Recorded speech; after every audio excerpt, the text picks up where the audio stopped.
I've had many leading experts on this show, including Matthew Walker, and they've all said the same thing about sleep. They've said it's the biggest positive investment you can make in your own performance. You can have the best strategy in the world, but if you're consistently tired, poor decision-making will follow and eventually cause other things to fail in your life. So if you're looking to optimize your recovery, you should start looking at what you're sleeping on. Our sponsor, Helix, makes high-quality mattresses tailored to your body. It doesn't matter if you run hot, sleep on your side, or need something firm. Helix has a mattress for you. And I asked them recently to send one to a member of my team, and Juan received it. And we travel a lot, so when he's home, quality sleep really matters. And he told me he's getting the best sleep of his life. And the data backs it up, with 82% of people in a Helix study saying they saw an increase in their deep sleep. And with a 120-night trial, you've got 4 months to prove it to yourself. You can get 27% off at helixsleep.com/diary. That's helixsleep.com/diary.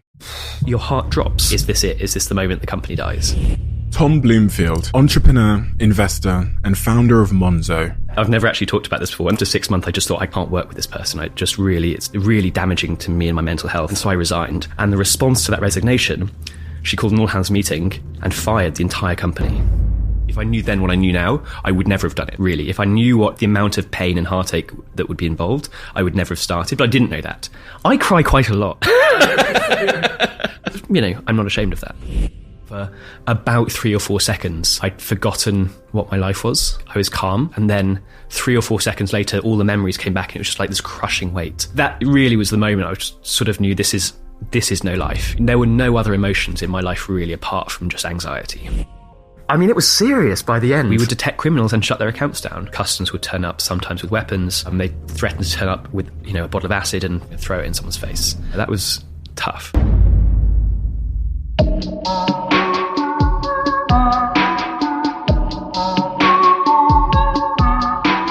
Tom Blomfield, what a remarkable entrepreneur.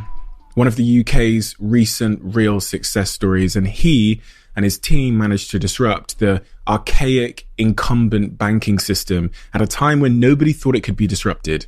But man, his story is crazy. Absolutely crazy. And the reason why I started the Diary of a CEO is demonstrated perfectly in this podcast. It has it all: controversy, drama, business wars, depression, anxiety, resilience, success, and failure. And today you're going to hear a particular business story, one that's never been heard before. But Tom felt that today and here was the place to share it. If you're an aspiring entrepreneur and you want to get to the point in your life where you're running 100 million or £1 billion company, today might be your warning. Because as Tom is going to tell you, all that glitters isn't gold.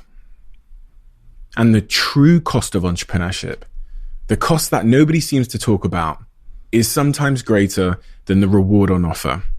This is one of the most emotional, raw, honest, vulnerable, brilliant, gripping conversations I've ever had on this podcast. And I can't thank Tom enough for opening up his diary and allowing us to look inside. Without further ado, I'm Stephen Bartlett, and this is the Diary of a CEO. I hope nobody's listening, but if you are, then please keep this to yourself.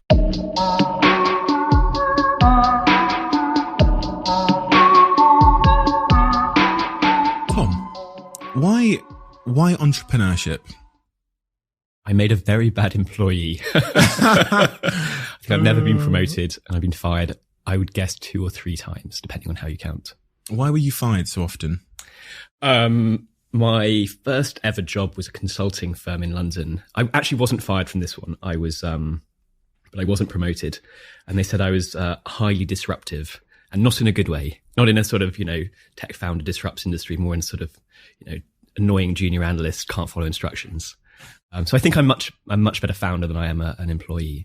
What was it about you that was disruptive, though? I want some specifics. Whenever I see a problem, I think that this is in common with anyone who starts a business. I look at the way something's done and immediately start thinking of better ways to do it. Rather than just doing what I'm told, I sort of scratch my head and think, no, this doesn't make sense to me. Why are we doing it this way that we could do it in this other way, which is 10 times faster? I mean, one of my first ever jobs was to, with another analyst, go and count all of the jewelry items on a massive jewelry website. There must have been 1,000 to do a tally chart of the price range. And this guy started doing them by hand. So I scratched my head and wrote a little Excel script to basically scrape the website and just tally them up and go, there's your results. But they didn't want that because they were billing by the hour, and that had only taken an hour of my time rather than 20 hours. And so they could only bill me out for an hour. And they're like, no, go back and do it by hand. So that kind of stuff just drove me crazy. And I was always just looking for ways to automate, ways to do things better. I guess that's what led me into entrepreneurship.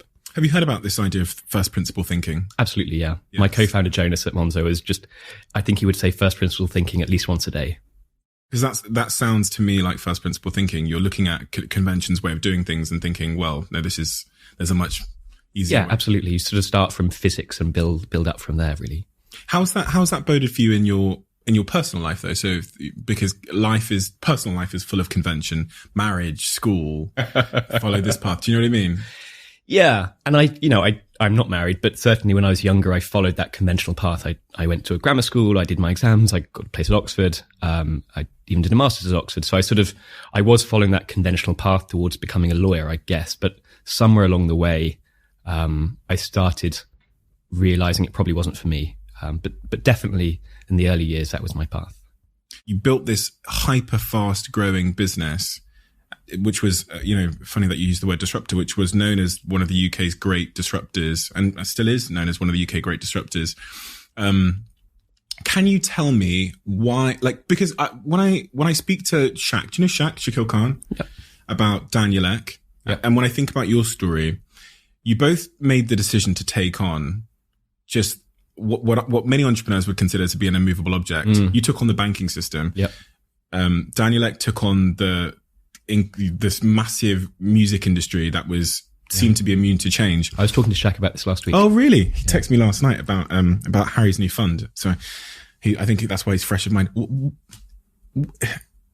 What gave you the conviction and the confidence that you could take on such a mammoth industry with Monzo? Arrogance, naivety and arrogance, I think, in no small part. I'd already built a company called GoCardless, which is a payment processor. So that sort of taught me that, 3 young guys could get access to the payment system and actually move money around. And banking was a step up from there. It was more regulated, more complicated. But I had the background in payments, and I was an early NatWest user, or rather, when I was young and they were very old, I was a NatWest user, and I was deeply, deeply disappointed. And I think, like any founder, really a huge sort of dose of naivety. You look at a problem and think it's probably, I think if I knew then what I knew now, I would never have done it, really. If I knew what the amount of pain and heartache that would be involved, I would never have started, but I didn't know that. And so I had a huge amount of self-confidence, huge amount of naivety, and just assumed that I could figure it out. And I think we got a really, really long way. And the company's still doing fabulously. So I'm incredibly proud of what we built. I find that point about naivety so interesting, because it almost feels like founders like yourself need to be deluded on one end in terms of their own confidence, right? Because if you look at the stats and all the odds, they're clearly against you. So founders like yourself seem to be, deluded sounds like a negative word, but it's like, for me, I'm saying it in a positive way, almost like deluded or naive to the stats and the probability of this success. Yeah, totally. But also self-aware enough to listen to feedback and to not be blinded by their hypotheses. Listen to some feedback. A lot of the feedback I got in the early days was, this is impossible. You can never do it. Go back to a day job. So I think you do have to be incredibly optimistic as well. But a little bit like investing, I'm doing a little bit of investing now. I think if you have a lot of experience, the downside is you've seen these ideas fail again and again and again. And it's really hard to then leave that baggage behind and look at a company. I looked at one yesterday. It's like, I've seen that model fail 4 times. Not I wasn't running it. Others were running it, but to, have a fresh enough mind to think, okay, maybe the timing's different. Maybe the founding team's different. Maybe the technology's changed. This can now work. So I think actually the benefit of being naive and even being quite young in your career is you don't have that baggage of knowing how it failed the 5 times before, which I find super interesting. When you're looking at founders in your investments now, from your own experience of being a founder, what are the attributes you're looking for? The really simple one is being technical. Being able to write code, I think, is just a huge leg up. And all of the founders who aren't technical, and there are many great ones, I think their biggest problem at the early stage is finding a technical co-founder. So that's just an immediate benefit. And if I could talk to people in the sort of age 12 to 18, I would basically just go and say, learn to code. You're going to have a really well-paying career for the rest of your life, and it's a great step into entrepreneurship. Are you technical? Yeah, I learned to code when I was 12 or 13. Oh, wow. Built websites. I mean, I studied law, not computer science, but I can code. There's still code I wrote probably in the Monzo code base somewhere. I think it puts the emojis into the push notifications. But so being technical, I think, is just the easy answer. More fundamentally, I think just being really, really determined and resilient, seeing, as we said, an immovable object and either finding a way sort of round it or over it or under it or just straight through it. Being indefatigable, basically, I think is the single biggest predictor of success. You strike me as someone that has great confidence, and I imagine that's come from, as you kind of alluded to with Go Cardless, you've built evidence over time that you could do things. So, I sometimes think of confidence as like a self-reinforcing cycle, either upwards or downwards. I think I was more confident when I was 28 than I am now, for sure. And I think that comes with experience. I think you take enough knocks that you start to, and you realize you don't know. I think at 27, 28, I thought I knew everything. And now I realize I like to think I know a lot about a lot of things, but I realize I don't. And so I'm still a confident person, I'd guess. But if you put me in front of my 27-year-old self, I think you would see two different people. Maybe less naivety. Maybe that'd be a stark difference, right? I've seen the failures a few times now. Because I was saying that because there's a lot of young people in my DMs that are dreaming big dreams like yours, but they would just never have the confidence or conviction to pursue them. So I was wondering, I'm trying to get to the crux of what made you so starkly different from all of the young people that have, or at least verbalize equally big dreams. I think I'm also just really impulsive. So I think quite self-confident, but I've taken quite big life decisions without very much reflection. And that's worked out really well. I'm hugely privileged. I've grown up in the UK, which I think is an enormous privilege compared to a lot, people in my position, but growing up in rural Africa are not going to have the same opportunities. I have great education. I had parents who supported me, and I knew I could take risk because if that risk didn't pay off, I have that safety net. And so, yes, I was confident. I think, yes, I was impulsive, but that was enabled from a place of huge privilege because I could take the risk. And I actually think people in this country, with great supportive families, don't take enough risk in general. I think, people go into, pretty safe careers in law or consulting or whatever. And I think they could, do more interesting things, have more impact, make more money if that's what drives you by taking more risk. And I just don't think they do. And I think I put myself on the risk-loving end of the spectrum. And so I've quit jobs and moved countries, with like hours notice. I started Go Cardless, with Matt Hiroki because I quit my consulting job to go to a bigger consultancy. And in that gardening leave, I just got bored. I had 3 months off and they said, let's start a website. And I said, yes. And then Y Combinator said, come out and interview. And we did. And we got the offer to do Y Combinator and their investment about 3 days before my McKinsey start date. So I just sort of said, this sounds fun. I'll do this startup thing instead. You launched Go Cardless.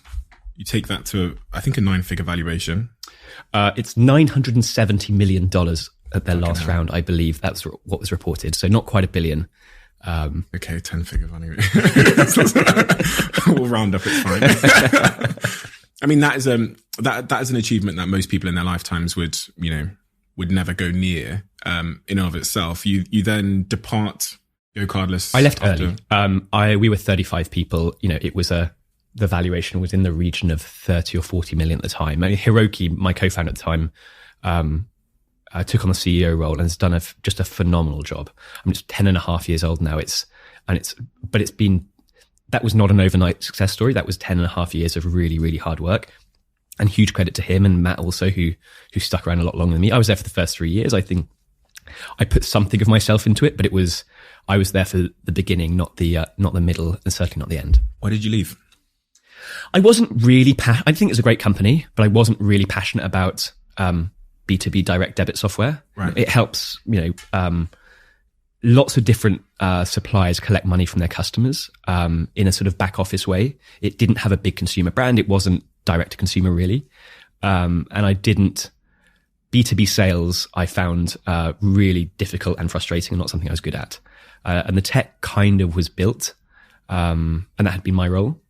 So I went from there to join a dating site, which is like the polar opposite, all about brand, direct to consumer, really fun every day, terrible business model. Yeah, that was one of the ones I got fired from. Right. I was head of growth and we stopped growing. Oh. Yeah, it was bad. You were head of growth and the company stopped growing. Very self-aware and honest for you to admit that. And in fact, I saw the charts and it looked like a rocket ship when I was sort of interviewing there. Crazy 48-hour interview process. I flew out to New York. They showed me sort of their growth charts, really sort of hockey stick metrics. And then it had sort of started to plateau and I kind of ignored that. I said, okay, that's my job to come in. It had flattened out and I joined to kind of reignite. And I wasn't able to reignite it. We sort of plateaued along for about 10 months and then it fell off a cliff. Revenue declined 70%, within about 2 to 4 weeks without any kind of macroeconomic, this wasn't COVID or something. This was back in 2014. The world was going well. The dating site just was no longer cool, I think. So we rode this wave of popularity and sort of zeitgeist. It was called Grouper. It was incredibly sort of cool, novel idea back in 2013, 14. And then people just got bored of it, I think. So the idea was, it was 6 of you, three guys and 3 girls, or 3 guys and 3 guys, if that's your preference. Or 3 girls and 3 girls. But 6 of you and 2 friends would go and meet 3 other people. So you knew your friends and they knew each other and it would put the group together and you'd kind of go and have a wild night out. Rather than traditional dating app, which is sort of one-on-one, this was sort of a group social experience. Really, really fun, but not a great business model. You got fired? Yeah, most of the company got laid off, actually. Yeah. And then you took how long off before you swung back into the next thing? So I about 2 months, but only about 2 months. Because it was the US, I was on a weird visa. This is not interesting, but basically I couldn't take another job and I couldn't, as soon as I crossed the US border, my visa expired. Yes, But whilst I was there, I could stay there for actually 2 years or something. Right. So I just spent a summer in New York chilling out and then came back to the UK. And I think about 48 hours after arriving in the UK, I met up with Anne Bowden at Starling and agreed to be their CTO within about, again, 24 hours. And there's a lot written about how your relationship with Anne transpired and your relationship with Starling more broadly transpired. What are the key highlights from that journey? Choose your co-founder really carefully. Yeah, really. Yeah. There were 14 of us at Starling and 13 of us started Monzo. It was that stark.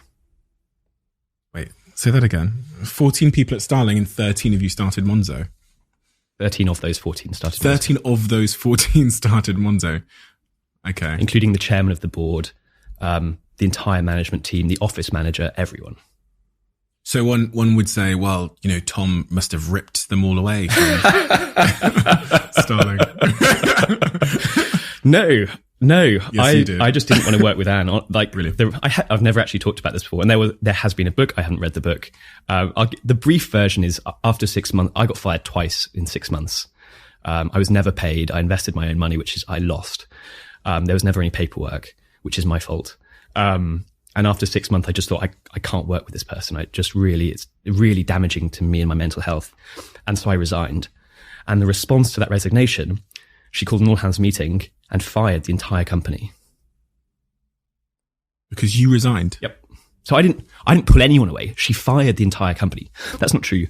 2 people happened to not be in the office, so they weren't at the meeting where they got fired.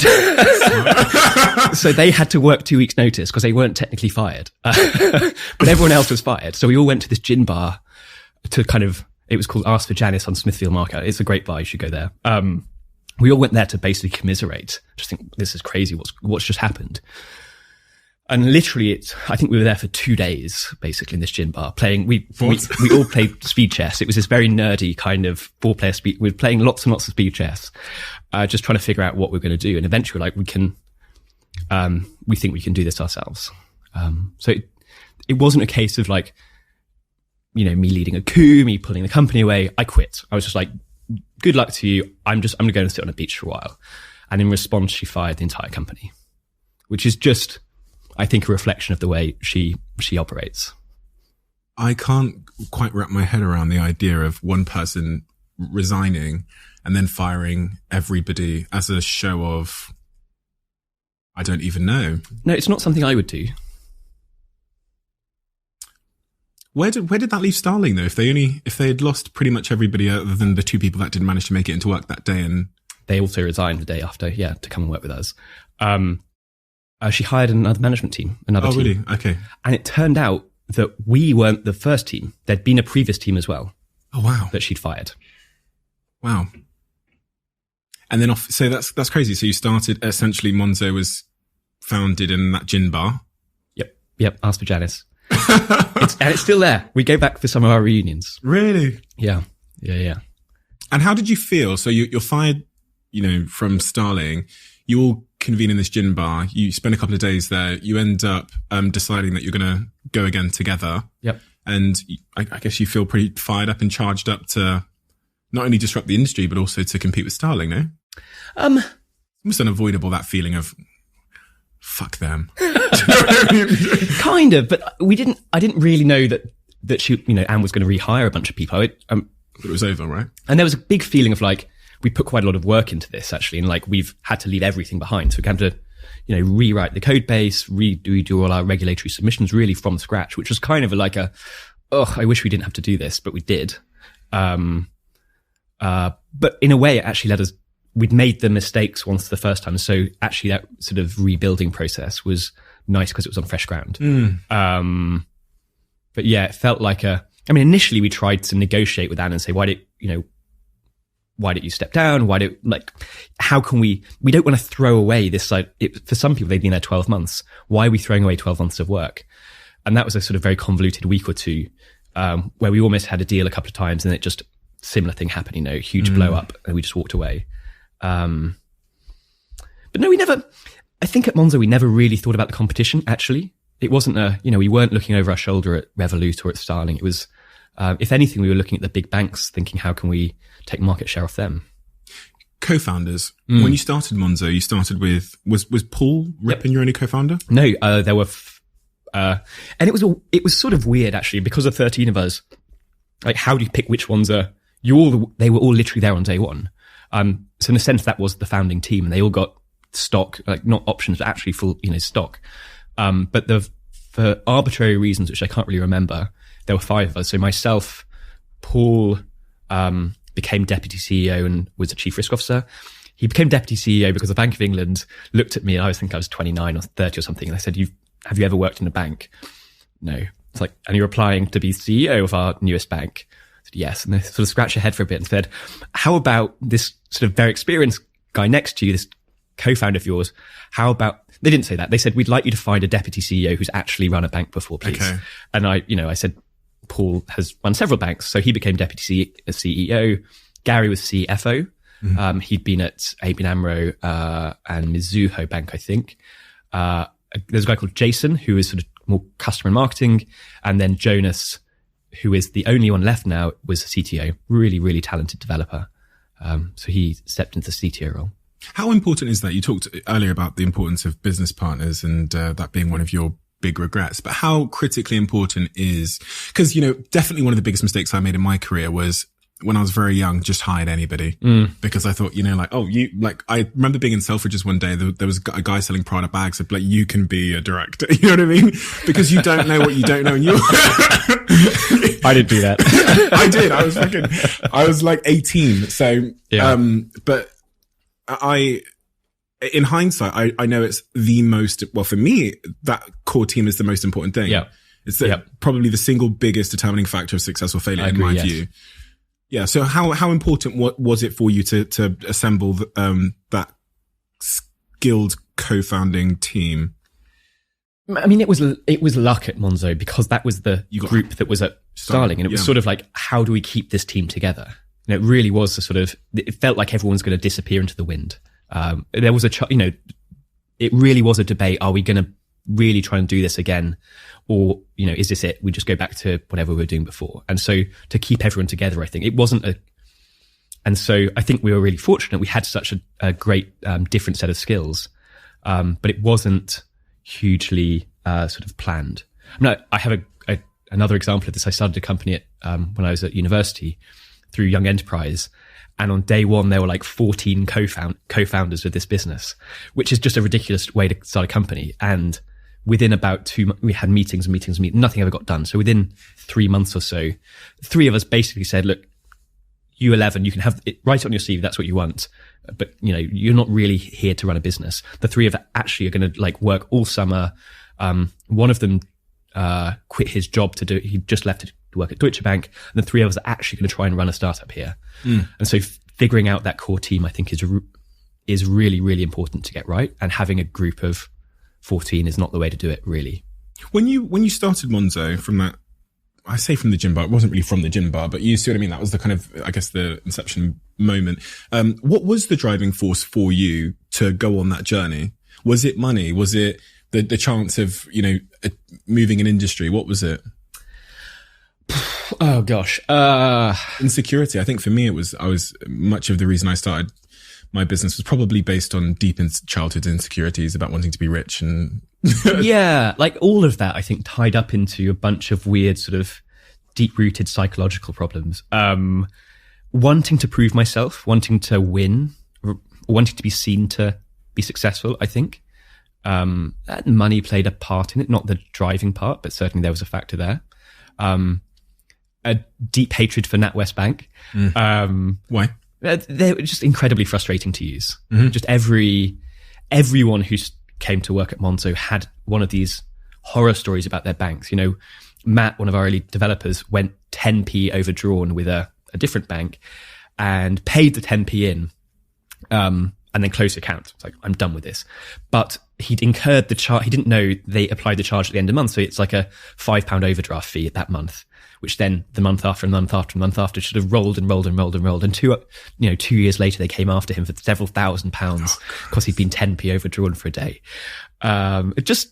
Everyone's got those kind of stories. And so a big part of it was a frustration that banking worked like that. And a sort of feeling that it didn't have to be like that, because we looked at apps like Spotify or Uber, and they felt magical. You know, for people who've grown up with that technology, it's sort of normal now. But I downloaded Napster for the first time. I remember showing my dad and my uncle, you know, think of any song you want in the world. Type it. Yeah, type it in and then it starts playing.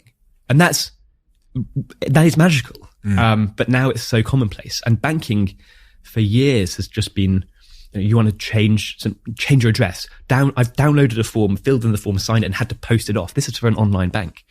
So we really just felt quite deeply that the experience could be much, much better. And one of the other reasons you gave there as a driving force was wanting to be seen to win. Yeah. Or you explain that one. Not to win. I think that's probably the wrong. I use that phrase, but to be seen to be a success, I think. Like validation, external validation. Kind of, yeah. And, you know, that's to my family and my friends and my school and teachers and, You'd already been a success though with Go Cardless. Did you? Yeah, I had a bit, but Go Cardless circa 2014, 2015 was still relatively unknown. It was doing well, but it wasn't a breakout success yet in the way it is today, I don't think. On that feeling of wanting that validation from friends, because we can all relate to that. Like I'm playing devil's advocate, but I know exactly what you mean. Sure, you're on a TV show. Yeah, exactly. And I'm doing a podcast with 17 cameras right now, you know. But just drilling down into that, in hindsight, was that a feeling that you think could have ever been attained? Was it a mirage? I think I have attained it. Yeah. And I don't mean I'm the world's biggest success. That's not what I mean. I mean that, like, I've tasted what that feels like. That's mixing my metaphors there. I felt what that feels. You know, I've experienced that thing. That sort of like being in the newspapers and that sort of people using a Monzo card and that stuff. And it's somewhat rewarding, but it's not like I don't feel that anymore. I think what I'm trying to say is sort of that need to prove myself has sort of disappeared, actually.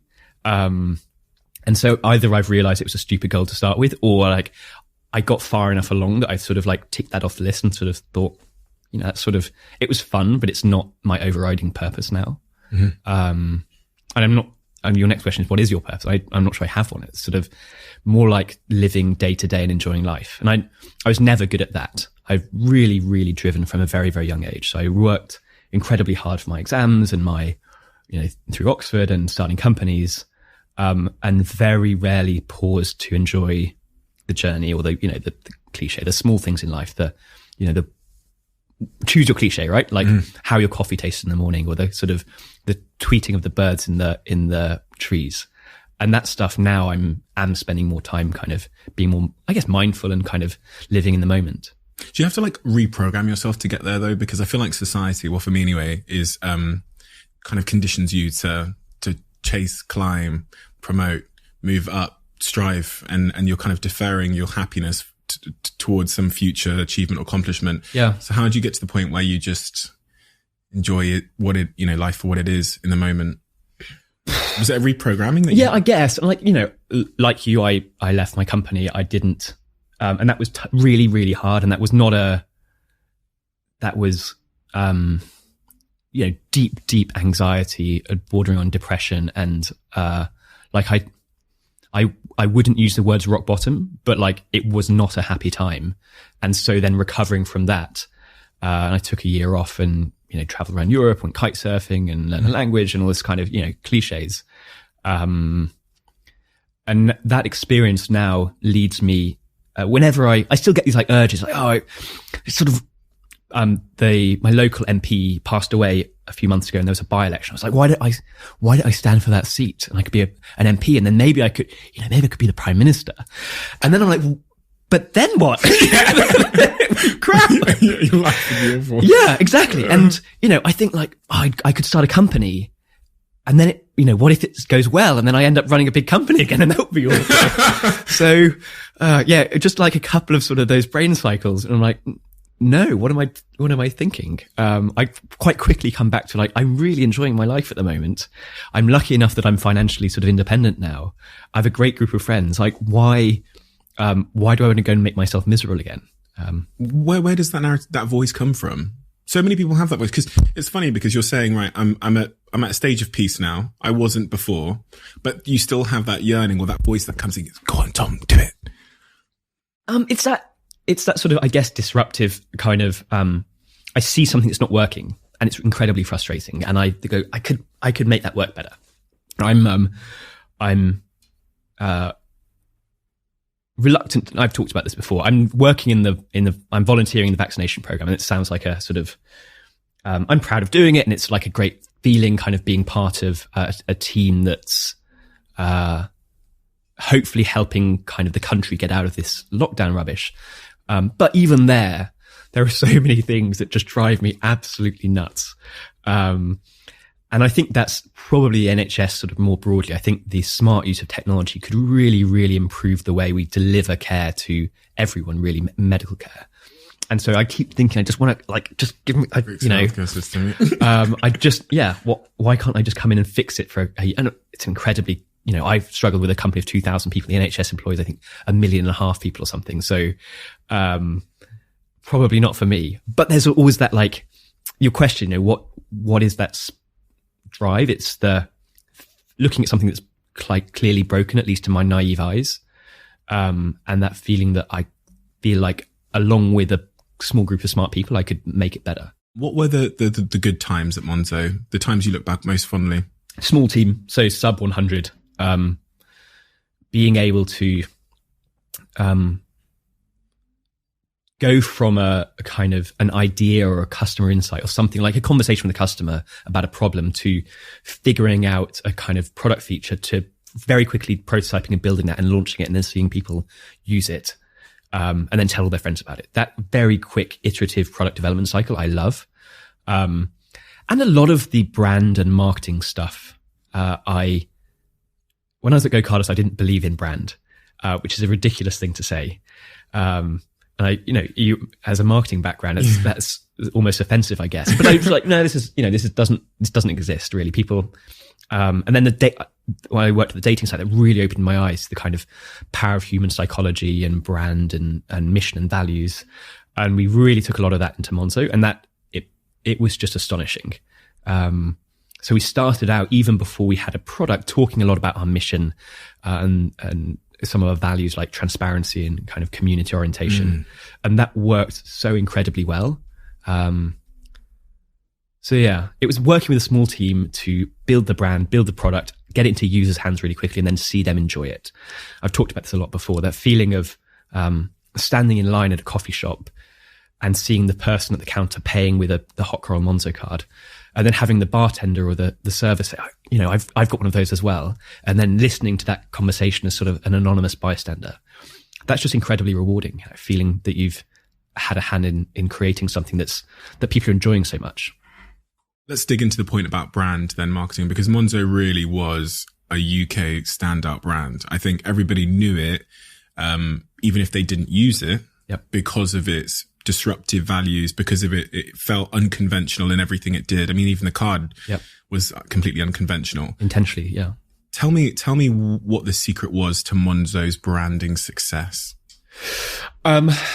Authenticity, I think. It was, we had a couple of early marketing hires who didn't work out. And they were very senior people from very, very big companies who came in, and they were a lot older, and came in as sort of like, how the kids going to think about this? And we were like, we are the kids. So we had a very early community manager called Tristan Thomas, who was there from almost the first few months. He'd just very recently left to start his own company. And he was VP of marketing, running a massive team with a massive budget by the end. But he was a 23-year-old when he started, 23, 24-year-old. And I worked on it a lot. Hugo, our head of design, worked on it a lot. And it was just an authentic representation of, I think, who we were and what we believed more than anything. And we did want to be different from the big banks. We intentionally positioned ourselves as apart. So the Hot Coral card, every other bank was, blue or purple or kind of a shade of black, basically. So we're like, how far from that can we get? And the big banks were very impersonal. You never felt like you were talking to a human. And so everything we did was human and transparent. We shared a lot of internal information that everyone, we published our product roadmap. This is what we're going to be working on for the next 2 years, which people thought was bonkers. But that was a way of building trust and humanity in opposition to these big sort of faceless banks. These all sound like first principles. Yeah. Tristan had never worked in marketing before. His previous job was at a refugee camp in the Middle East. I'd never really worked in marketing. I'd spent 9 months at a dating site, but we came up, we thought about these principles, and it felt like the kind of company we wanted to run. And so we did, and it worked really well. Without any experience. Goes to show the risk of reading marketing books. No, genuinely, I've always thought this, because I've never studied marketing or did any degree. And, our business did really well in the marketing industry, but I think it did well because we hadn't read those books and we hadn't been sort of diluted or polluted by convention's idea of how. Yeah. I think this today when I work and go into these family offices and I'm working on the marketing plan, the CEO often will want to hire someone who's done marketing in that industry for 20 years. And you immediately feel that that's the fastest route to not standing out at all and not having any point of difference. Yeah. Yeah. I mean, it depends what you want to achieve. If you are a family office or if you're managing the wealth of, generational rich families, then perhaps you do want to look trustworthy and like everyone else. If you're a challenger bank appealing to 21 to 25-year-olds, maybe you want a different approach. I don't think there's a right answer, but I think authenticity gets you a really, really long way, whoever your target demographic is. One of the things, so we talked a little bit there about your best times at Monzo, and I wasn't surprised to hear that it was when the company was small, because I've heard that before, but I also understand the feeling. And your worst times? Least enjoyable times. Least enjoyable. I never liked fundraising. We did that a lot. I think Monzo's raised something like 600 million, and I probably did 400 of that. That was always tough. And you only hear about the really quick round, the crowdfunding. And we hit $1 billion. The round where we hit $1 billion valuation was very, very fast and very competitive. So it was easy, but all the other rounds were a real slog. So fundraising was never fun. We had a weird time with the press where they spent the first 3 or 4 years almost not idolizing us, but certainly building us up, the new kind of, the sort of next great hope almost. And we could almost do nothing wrong, which is not healthy. And then we got big enough and it flipped overnight. And just everything we did we'd get like vitriol for, in a way that I can understand it because it drives readership, right? And it's, there was a point in time where the Telegraph would put Monzo in the headline at least every day. Even if it was a story about one of our competitors, it would be Monzo competitor, blah, doing, it's just like, what, why? And I eventually sort of called out the journalists on this and sort of took him for a beer and was like, look, come on, tell me what's going on. And he's like, look, every time I put your name in the headline, or rather, he's like, look, it's my subs who do it. I write the article, they choose the headline, or my editor. But every time they do that, we just get way more subscribers. It's like, sorry. But it was really the entire, from the BBC to the Telegraph to everyone, it felt like a pile-on in a way that didn't seem fair, really. And not to say that we never did anything wrong. We absolutely did. But even the good stuff we did got negative headlines. And I think that's a peculiarity of the British press in particular, sort of building something up until it's like big enough to tear down. And that was just so confusing. That was tough. At one point we had a BBC camera crew outside our office. And this was when we'd grown big enough. We had a small minority of people using Monzo for financial crime, basically for money laundering, for scams.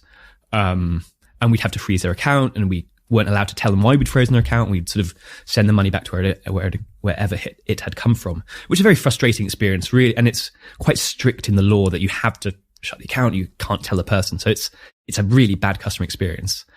But Watchdog were running a program about this, Monzo freezes accounts. And they brought us a series of accounts that we'd frozen over a series of sort of several weeks, saying, we've got you. And we sort of brought the editor of the program in and said, look, here's the criminal background of the person whose account we've frozen. You're really going to run a program about this? It's like, oh, no, okay. It's happened 12 times. And every one of the times we showed the evidence, and like, okay, and on it was the 13th or 14th, like, that one's a 50-50. We block the account, we stand by it, but we don't have cast iron proof. And they're like, great, we've got you. So BBC camera crew turns up, and they'd commissioned a block of ice, an enormous ice sculpture with a frozen Monzo card in the ice that they dumped outside our office, and put a camera crew there for the day to see if they could find anyone walking past it, or to watch the thing melting. Which was like, what's going on? I was like, I started this company to try and sort of build a better bank, and somehow the BBC is camped outside my office trying to, like, I don't know what they're trying to do, drive viewership. But that was deeply annoying. This whole press thing I've heard this a million times, and it terrifies the shit out of me because, joining Dragon's Den, you join, everyone's like, oh my God, amazing. And then someone told me, I think it might have been one of the other dragons that's been there for nearly 2 decades, said, here's what's going to happen. Yep. Is they're going to build you up to a point where you're interesting enough to tear down again. Yep. And hearing you say the same thing terrifies the life out of me. And it happens in tech startups, Facebook. Facebook's a great example of it, but it happens to sports stars, it happens to politicians, it happens to, singers. Yeah. What advice would you give someone that's don't read the good stuff or just ignore it all, basically. I think it's all, just ignore it all. The hype and because when they're writing good stuff, that's overblown as well. That's not real life. The bad stuff's also not true. So I just ignore it all. And did that have an impact on your mental health? The worst parts of the press coverage? It didn't help.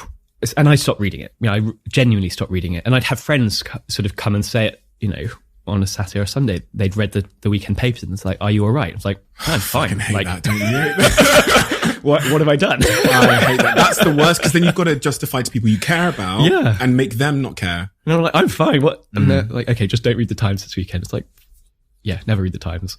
That was annoying. But I don't know. So yeah, the press was not fun. Investment was not fun. Regulation got really, really tough by the end because we were a bank, and ultimately if we fail, the government has to step in and refund everyone their money.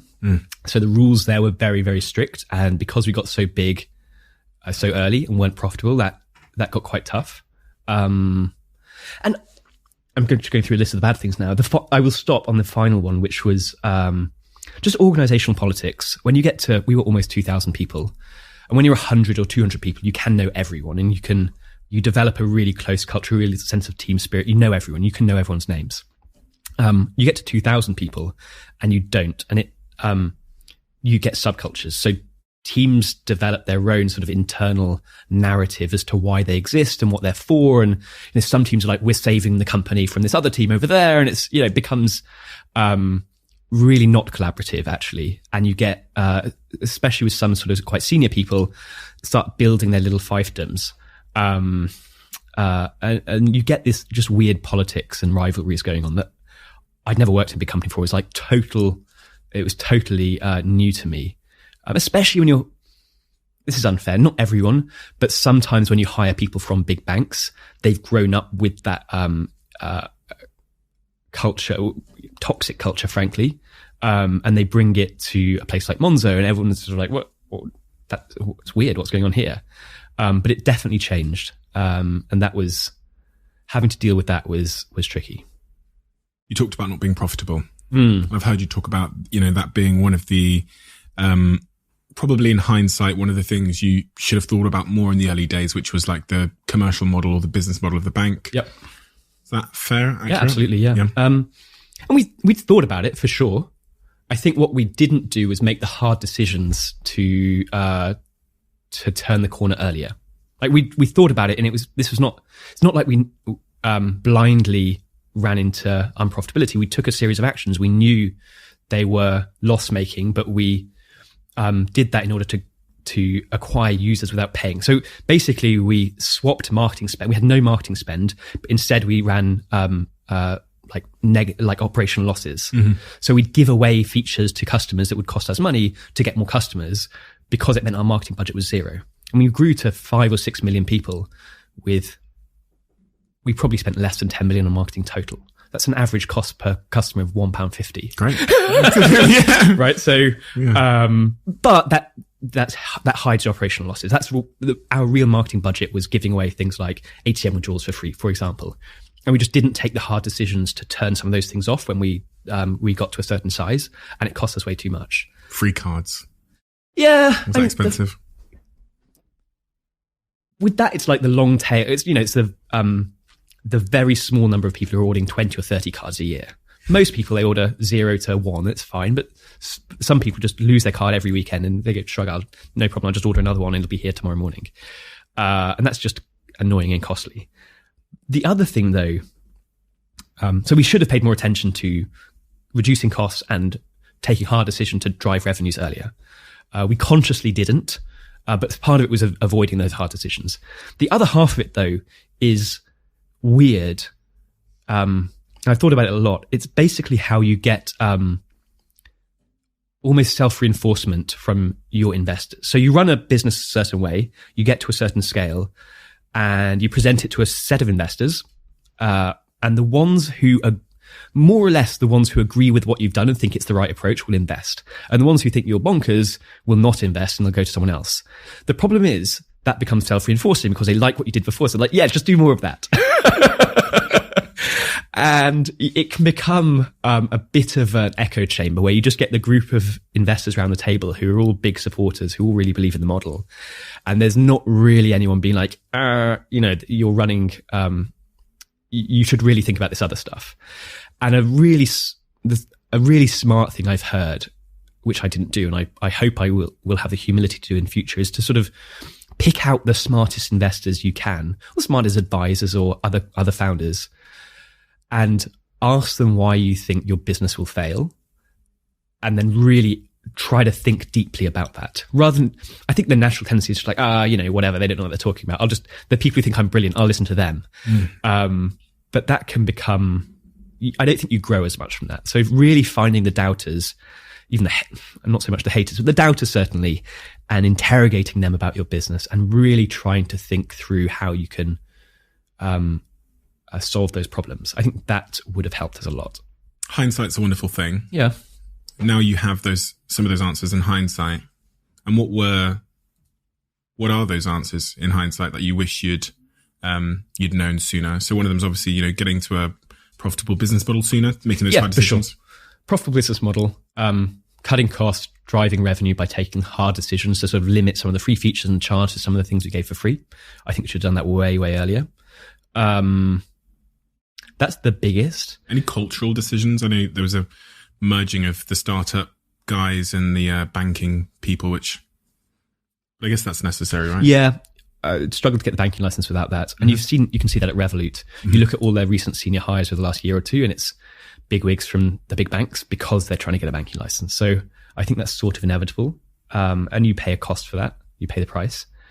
Customer service is always one of our investors who shall remain nameless, was a bit of contrarian, basically said the quality of your customer service is too high and it's costing you too much, and it's going to be the weight around your neck for the next 10 years until you can slash it. And I'm not sure if he was right or not, actually. That's one I still debate. I've noticed Revolut's customer service has declined almost month over month for the last 2 years. I've been a customer there and at Monzo, but Revolut, they've made a real significant, it feels like, effort to either cut back on customer service costs or just because they've got more users, they're struggling. Yeah. But from when I joined Revolut, it was just amazing. Yep. And 2 years, almost 3 years on, it's just awful. Yeah. And I think Monzo hopefully it's not awful, but I think it was amazing at the start. And I think it's now variable. I think sometimes it's really, really great, but sometimes you end up waiting a little too long. Sometimes it's a little too hard to talk to a customer service agent, arguably. I still think it's pretty good, but in the early days, it was spectacular. It was the number one thing our customers talked about was the service, by far. You'd look on social media or whatever, it was just, and if we'd had the revenue to support that, I think we could have continued. It's not very expensive. It cost us about £12 or £13 per customer per year to provide that. And I think the benchmark that everyone's aiming for is less than that, clearly. And so the drive was always to automate more, to put chatbots in, to do whatever. There comes a point in your journey with Monzo where you realise that you're no longer enjoying it. Or for me in my business, it was kind of like there wasn't a point. It wasn't a day when I woke up. It was kind of a compounding of several issues that slowly wore me down. Yes. Yes, it was that plus COVID. Okay, and then COVID was like the knockout punch. Same. But yeah, it was 4 or 5, 6 issues that meant for the last year or two, I wasn't having a good time really. And I talked to my board about it. I talked to investors about, I think hiring really good senior leaders was part of the potential solution. And we didn't do that fast enough. We got some great senior leaders in now. And I sort of wonder what would have happened if we could have got those people in a year or two earlier. Possibly we wouldn't have paid them enough. They wouldn't have joined. I did talk to them about this. TS, our new CEO, is like, if you'd have come 5 years ago, I would have joined 5 years ago. I was like, go back in time. But yeah, it was 4, 5, 6 issues and then COVID. And that was just, for so many people in the world, that was horrific. For us, our revenue declined at least 50% within about a week or so. The cost base was the same. Revenue goes down 50%. We were already loss making. So now it's sort of, we had £100 million funding round lined up to close on the Monday. And on Friday before London went into lockdown and all the term sheets got pulled. So again, retrospect, hindsight is 2020. Everything has bounced back, even like in the investment market, private investment and public investments are stronger than it was pre-COVID. And so people just take these really short-term decisions in a kind of in a shock, in a crisis, destroy a ton of value for themselves. And 6, 9, 12 months later, everything's bounced back even harder. I just don't understand it. But anyway, COVID was definitely the straw that broke the camel's back. And about 6 weeks into that, 6 to 8 weeks, I was just like, I'm working 7 days a week. I'm not sleeping here. This is just, I need to sort of throw the towel in almost, I need to be subbed out. Had you been thinking about that conversation for some time before you got to the point where you approached the board with decisiveness that this is me done? I'm not even thinking about it. I've been talking to them about it for a year or two. Yeah. Not the whole board, but yeah, select members. Our chairman and one of our lead investors, absolutely. We'd had multiple conversations about me not enjoying the role as it was then configured. And the answer was like, okay, let's reconfigure a role. Let's bring people around you. Because we were growing so quickly, and the way that senior hiring works, by the time you realize you've got a gap, it's 12 to 18 months before you can actually fill that gap. And, Muggins here ends up doing, to be fair, all of my senior team were doing more than one job, trying to fill the gaps. But that was the biggest problem for me, that we didn't have the right senior leadership in place. So I was working several jobs. And so the conversation was always, okay, well, we'll fill these roles. But by the time you filled that role, this other role over there, the person who was doing really well at 200, you're now 2,000 people, and the person's burnt out or, not doing well, and you have to replace them. And so it was like whack-a-mole. And I think that was the biggest contributing factor. But those are conversations I very regularly had with board members and investors. Do you think those conversations were treated with urgency? No. From either yourself or the board? No, absolutely not. It was always like, oh yeah, we'll just hire, we'll hire the person and it'll all be fine. Or, just stick it out for another couple of years and it'll all be fine. And eventually it's like, no, I've got a couple of weeks. Yeah. I think a lot of them did a huge amount. I mean, Eileen, one of our investors from Passion, personally put in so much time to support the company and to support me, and I'm really, really grateful for that. But ultimately, we just didn't hire great senior people fast enough. That if I can find one root cause, it was that. Do you think if you'd gone to the board with more urgency and decisiveness yourself, that you would have been taken more seriously? If you had said, listen, I'm going to go next week if these issues aren't fixed. Because I'm asking these questions for same reasons as I said before. I went through the same thing where I approached the board and said, I've got some problems here. These are the issues. Can we fix them? And it was probably a little bit of lip service. Yeah. Until the day that I resigned. Yeah. I don't know. I think a lot of people put a lot of effort into fixing it. Ultimately, it was like on me to fix. Sure. No one else is going to come in and hire a really top senior team for me. That's sort of my job. So I don't know. I do wonder whether you really could have got those great senior people in at an earlier stage. The analogy is sort of like a football team. You're starting in I don't know what the 4th division now is called, but you're there and you get promoted and you want to hire someone for the 3rd division, but everyone's like, oh, go and hire Ronaldo. It's like, Ronaldo is not coming to play for a 3rd division team, so it's a constant process of gradually upgrading until you get into the Premiership. And even then, you're Charlton Athletic or something. So I just think it's tough. I don't think there's a magic bullet, actually. You said you weren't sleeping, working 7 days a week. Talk me through those moments when things were... Have you experienced that? I've definitely experienced anxiety and not sleeping well, and an issue usually like payroll or some kind of investor issue plaguing me for days and days, and then getting sick. Yeah. And why have I got a cold? I never get a cold. And then of course, because there's no fucking money in the bank or something, Yeah. Similar things. We talked about a little earlier, sort of that depletion of emotional energy, so that you have there's a sort of a problem there. You need to take a decision about. Maybe it's like one of your senior teams not working out, and you have to fire them basically. But like, if I do that, that's going to cause a bunch of other knock-on problems I don't want to deal with yet, because I'm just trying to close this like £100 million funding round. So just let me focus on that. And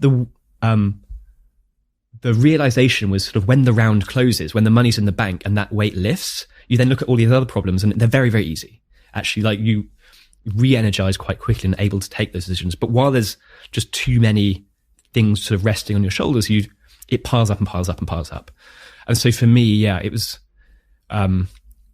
waking up at sort of 4 or 5 in the morning, often with problems in the cold light of day are relatively easy to solve, but the conscious part of your mind gets turned off when you're sleeping. It's a sort of subconscious, like irrational part that blows the thing into a unsolvable problem. And the next morning, You can, whatever, you write it down, you come back to it the next day and go, that's ridiculous. Why am I even worrying about that? So it's not a rational thing. It's much more of an emotional, or at least for me, emotional response. But because you're tired, you make worse decisions, and because you make worse decisions, you end up creating more problems for yourself. And the solution is easy to say and hard to do, which is exercise more and, stay off alcohol and get to bed early and don't have your phone in your bedroom and like turn off your computer at the weekends, all this sort of stuff you should do. But when each one gives way, the next one's harder. You haven't slept well, so you don't want to go to the gym in the morning, and because you don't go to the gym, you blah, blah, blah, blah, blah. So you can either get into, I think, really good reinforcing cycles or very destructive kind of negatively reinforcing cycles. Because you knew your mind was going to do that when you fell asleep, did you, upon getting in bed and laying down, presumably you knew that your mind was then going to run off with all of the thoughts and worries. Did that make that process just before you fall asleep quite unpleasant? Yes, and sort of going to sleep almost inevitably knowing you're going to wake up at 4 a.m. is quite annoying, to say the least. And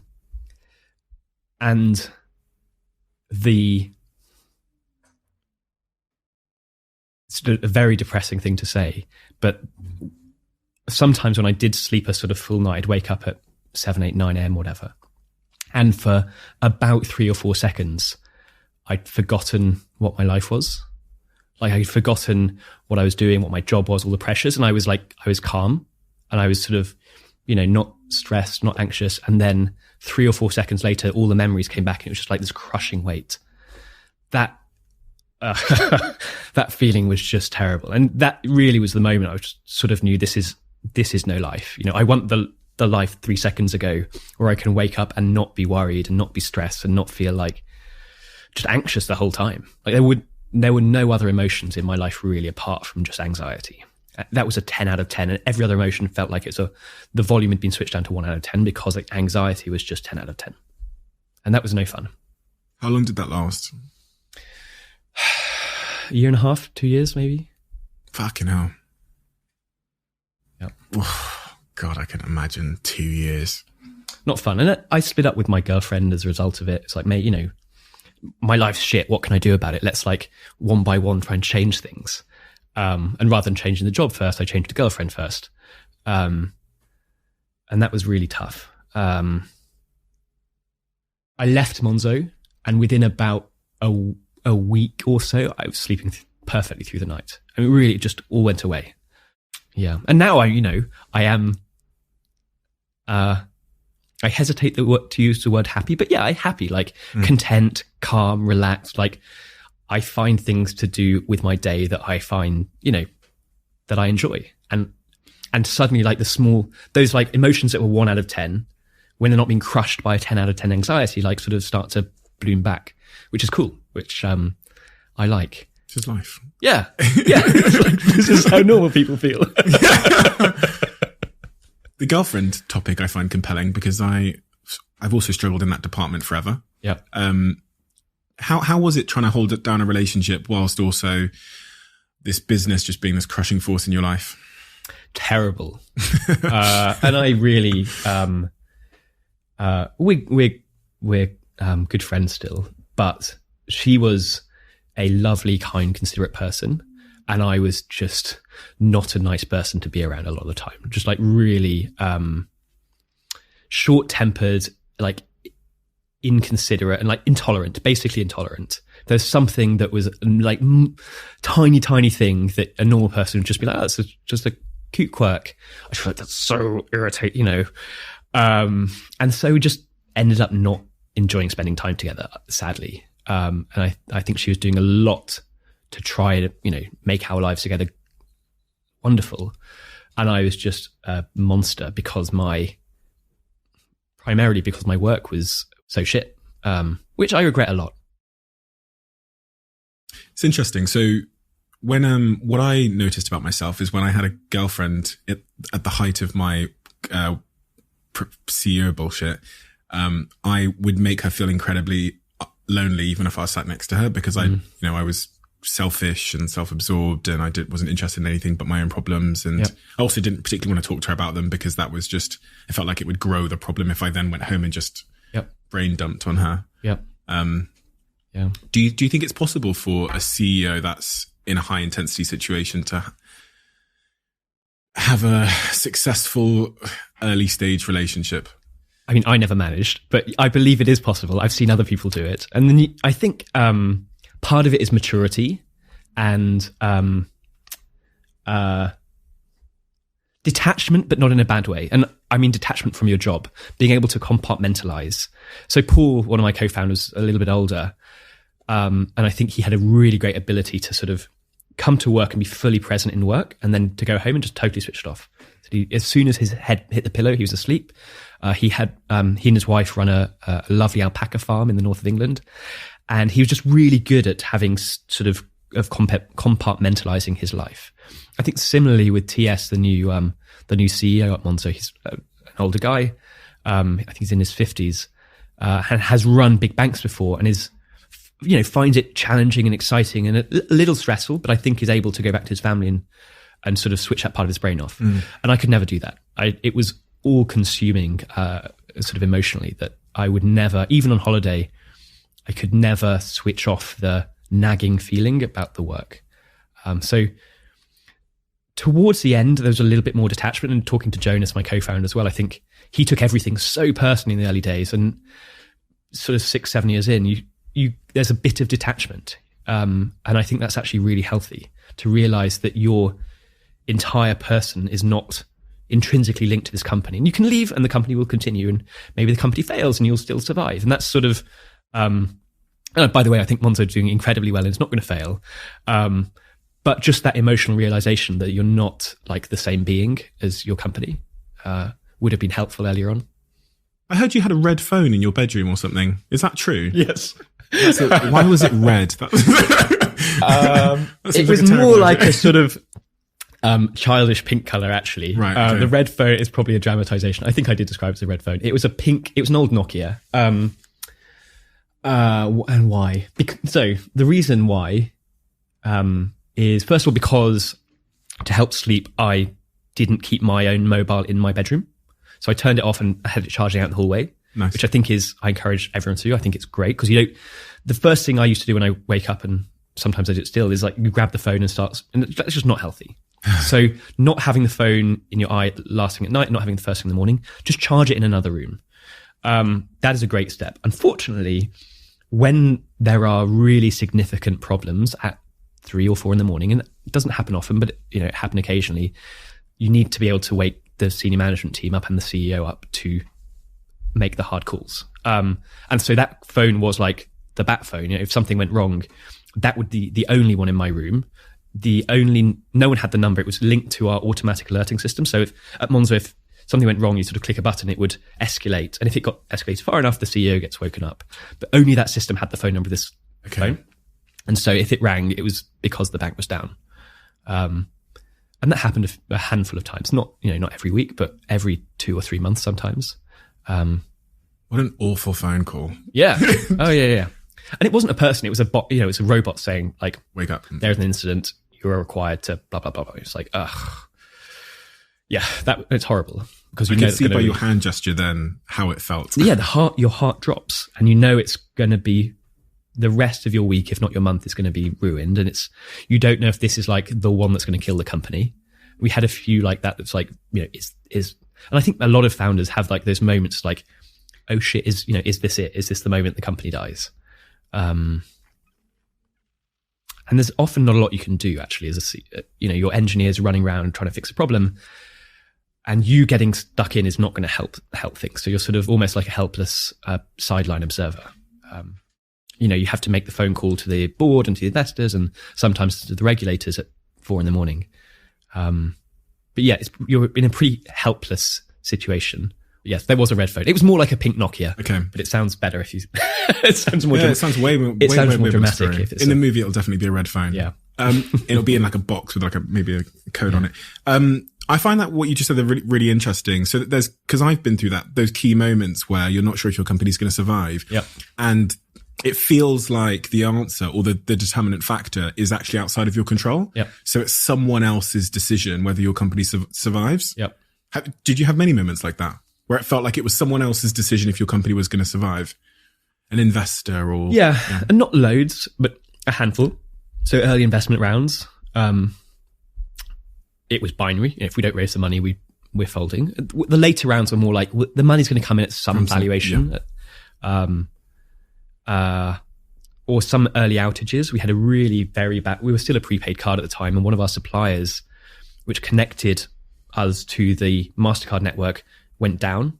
Like really went down hard for about 10 or 11 hours. We didn't know it was going to be 10 or 11 hours. It just was down, and we phoned them up and they were panicking and they didn't know when it's going to be back. And so, we had about 300,000 cards at the time. Sort of like, this could be 2 months. Like all the cards could not work for 2 months now, or rather it would take us 2 months to rebuild this thing. And that, we're just sitting there thinking it's our fault in the sense that we picked the supplier, but beyond that, like, they just fucked up, right? Then, it was totally ridiculous what had happened in retrospect. But, that was a real, like, we can't do anything. We literally, we're sitting there on customer support. The entire company we pulled in on a Sunday to respond to all the customers and to proactively alert and all this good stuff.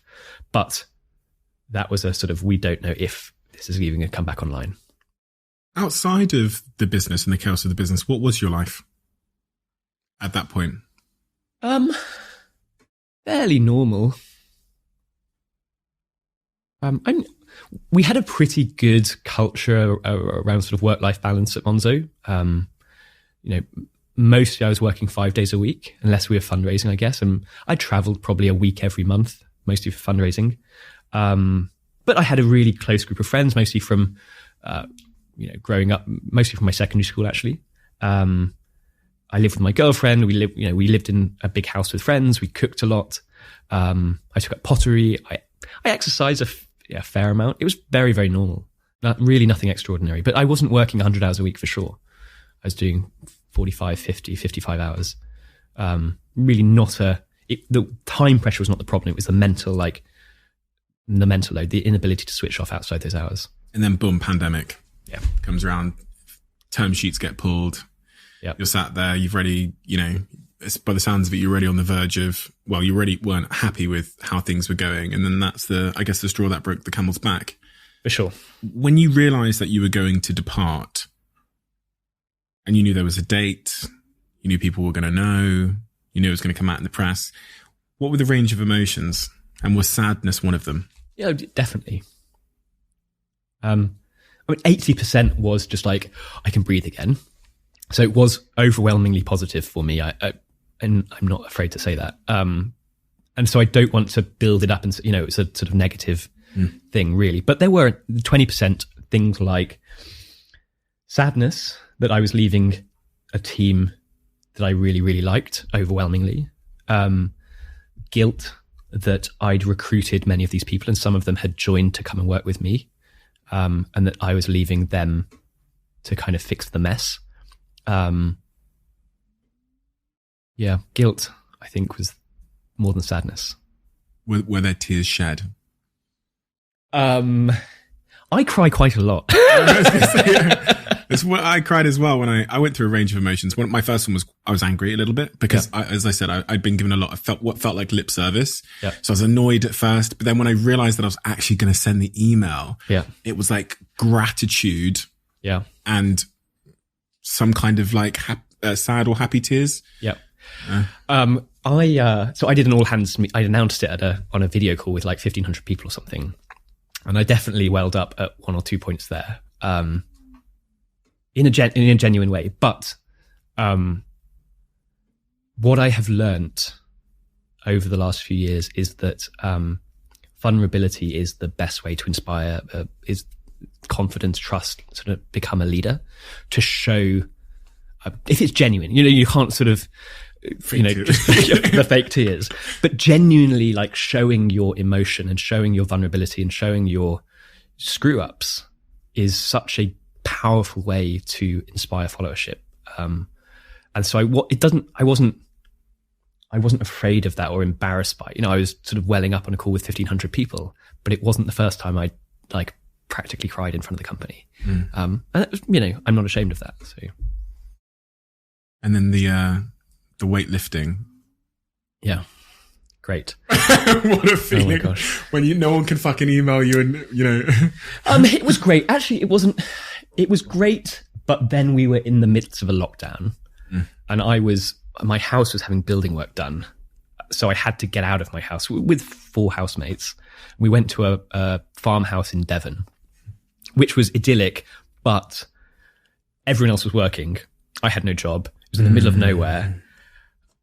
It was pretty boring, actually, for quite a while. I think if London had been booming and I could kind of go out and meet people and have fun, it would have been a great experience. But actually, that's especially if remember sort of thinking back to April, May of last year when everything was really hard, sort of locked down still. April, May 2020. Not a fun experience, really. And I think I am an extrovert. I've thought about this a lot. I get energy from being around people, and I was with 4 people who were just working all the time and in the middle of rural Devon. Yeah, not fun. But I mean, it's a lot to go from having such an intense, overwhelming purpose and sense of mission every day to having pretty much none. Yeah. And waking up in the morning and thinking, what am I going to do today? What happens today? It's weird because my time was, especially Monday to Friday, was scheduled from sort of 9 a.m. till about 7 or 8 p.m. was scheduled down to 5 minutes easily. And you'd look at my diary, you wouldn't find more than 5 minutes spare sort of in that block. So yes, having nothing to do was kind of weird. And so I wrote a list of all the things I wanted to do. I've actually had this list for 5 or 6 years. So I started looking down the list for things I could do whilst in lockdown. Many of the things I couldn't yet do. So I started drawing. I spent 2 or 3 months drawing. I saw that Hockney had started using his iPad. So I started drawing on my iPad, which I only kept up for about a month or 2. But learning a language was on the list. I bought some kite surfing gear and did a load of kite surfing, which was amazing. Now I'm training up to a big offshore sailing race, so kind of a yacht race called Fastnet. So that's in August. I'm learning to fly. So I have a list. So now my time is not as planned, but it's still, and I'm spending a couple of days a week vaccinating people, which is very rewarding. So I'm busy again, but each of it is like not inconsequential. I think the vaccination stuff is a great thing to do, but if I wasn't there, would be someone else there, doing the jabbing. So each one I could sort of walk away from pretty easily. So it's busy, but it's low pressure, I guess. Yeah. And it seems like you're focusing on things that give you like intrinsic joy. Yeah. And learning. I really like learning. Really anything. So the process of going from a complete novice to someone, mediocre, I love. And I'm angel investing. That's to keep a connection to the tech community. I've made 7 or 8 investments in the first half of 2021. I'll probably make another 7 or 8 towards the end of the year. And I'm helping out a few of or at least I'm going in to bother the founders. Whether I'm helping or not, I don't know. Tom's here again. Yeah. Which I like. It's a weird job. It feels like a job where you have to pay to go to work, but I like that a lot. Me and my co-founder felt 2 very different things when we departed. We departed at the same time, pretty much. And because he didn't have anything to do upon departing, I think he struggled quite significantly. Yeah. You kind of lose orientation in your life. And you're right, when you're so used to your schedule running your life, when there's nothing there, you get out of bed a bit later, and then you can, that's that sense of lacking purpose. You see it within Olympic athletes like Michael Phelps when he wins all the gold medals and then comes home. They call it gold medal depression. When you don't have that thing you're striving towards or for, that meaningful goal, life can seem to lose orientation a little bit. Your schedule now, is it as busy now as it was when you were working? No. I mean, the Dragon's Den thing has maybe brought it close because it's like 7 a.m. and I get home at midnight. Yeah. But Dragon's Den aside, no. And I've also, I mean, there isn't huge stakes. So even the work that I do, the things that are in my schedule, I can just cancel it if I don't want to do it. Whereas before it was huge stakes. I had to get on the flight. Yeah. Or I had to be up at 4 a.m. so. But you know, both you and me, that there's still going to be that yearning to go back. No? Do you think you'll ever go back to starting a company and being the CEO? I don't know. I have thought about this a lot, and people have asked me, and I don't know. The thought process goes something like, I love the early stage. So you get a few of your mates together, people you've always wanted to work with perhaps, and you start something, and one of two things happens. You fail, and that, you know, now you're kind of relatively high profile founder who's on to his third thing, and the third thing's flopped, and like, we all knew he was an idiot. So like, okay, that's humiliating. Or it's a success and you grow and it becomes a 2,000 person company and you're like, why have I done this to myself again? I hate running 2,000 person companies. So I like the journey bit, but the outcome either end don't lose. Yeah. Like it doesn't seem there's much upside. I mean, it's financially like very remunerative if you do well, but, it doesn't make my life happier. So in that sense, no. With some caveats. One thing I've thought about doing, which I've not started yet really, is to kind of run a studio. So you get 4 or 5 mates together with the aim of coming up with an idea, putting in a CEO or a founder or a management team and kind of properly incubating it for 12 months.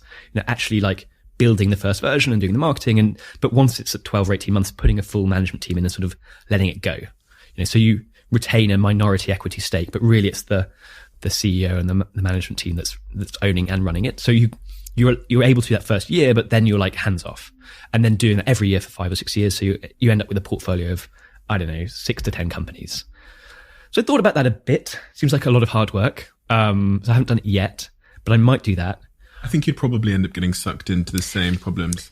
Yeah, I agree, because I think the power law distribution of startup success means that if you are successful, 1 of the 10 will be incredibly successful. And then they'll be like, oh, you know, the CEO is not quite doing as well as I would have liked. And, you know, either you think you should go in or someone else thinks you should go in, and you're running a 2,000 person company again. Yeah. And that's the thing I'm trying to avoid.